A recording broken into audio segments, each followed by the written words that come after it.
Hey guys, Justin Derricks here. A lot of folks, they get a new puppy and they ask, what should I be doing when I bring my puppy home?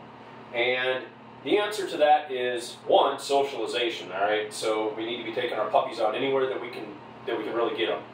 That being said, stay out of dog parks and stuff like that, all right, when you're dealing with things like parvo and some of these other viruses that are out there that can be fatal to a young puppy. But if you can get them in places like Lowe's, Home Depot, if you're Walmart will let you take them in there, feed stores, things like that, or just get them to go up and down the sidewalk with you, get them used to those sights, sounds, smells, of their new environment.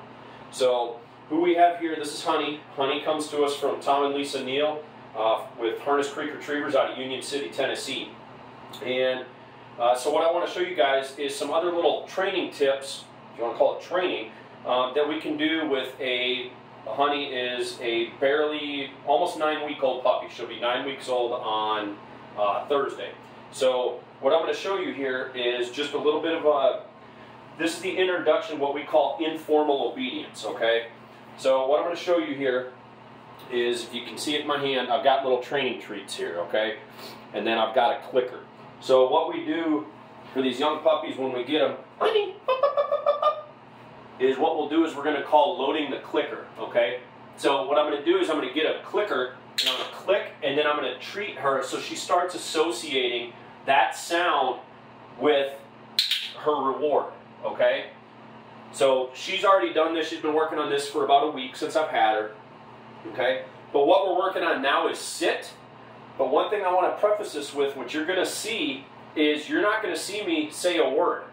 All I'm going to do is keep my mouth shut, okay? And the way that I start to work this is when I get her to come towards me, I pick it up. As she sits back, she goes to sit. Good. Good girl. Good. You'll notice I didn't say a word. I didn't say sit. I didn't, nothing like that. All we're doing now is going through the action. So right now, this for her is fun. Good girl. Good girl. Good girl. You'll notice it's a very upbeat, real happy thing, all right? She has no idea that she's training or what this is getting ready to get her ready for, all right? All she knows right now is, hey, I get to play this fun game, and if I put my butt on the ground, I get a little treat, all right?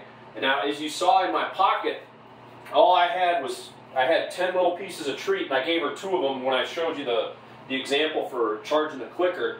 So, here, come on.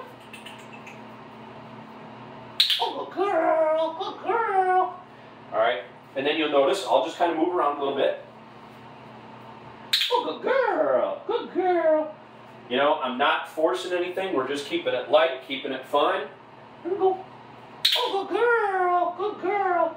Notice as soon as her butt hits the ground, that's when I hit my clicker. That's her cue that she did the action that I want. And this will start to translate over, once we get to here and place and kennel, and some even heel, all right? But again, for little puppies like this is absolutely great. So we'll get her to move a little bit.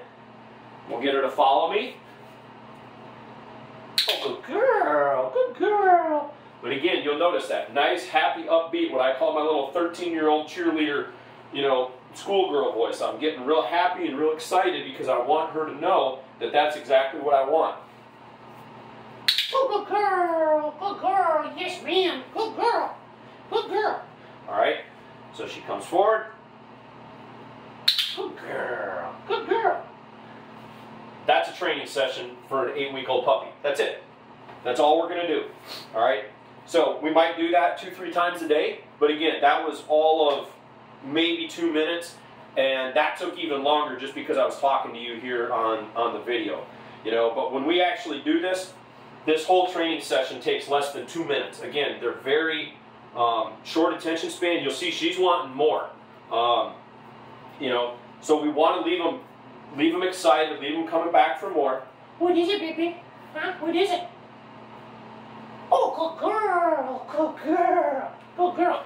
See, she already thinks that, as long as she sits, she's going to get praise, which she knows she will. Hey, baby, come here. What is it? Oh, good girl, good girl. And then see, over time, once she starts getting better at this, what I might do is I might bring her up here, And then as she's coming to me, I might say, sit. Oh, good girl. You know, and we just make things tougher and tougher. But again, it's keeping it light, it's keeping it fun.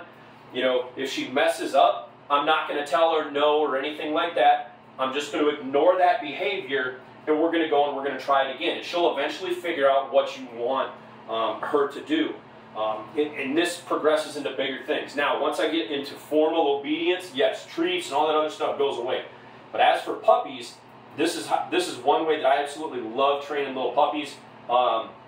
If you know what you're doing, you can actually get these little puppies, like 10, 11, 12 weeks old, you can actually get them casting back and forth to place. And they don't even know what they're doing.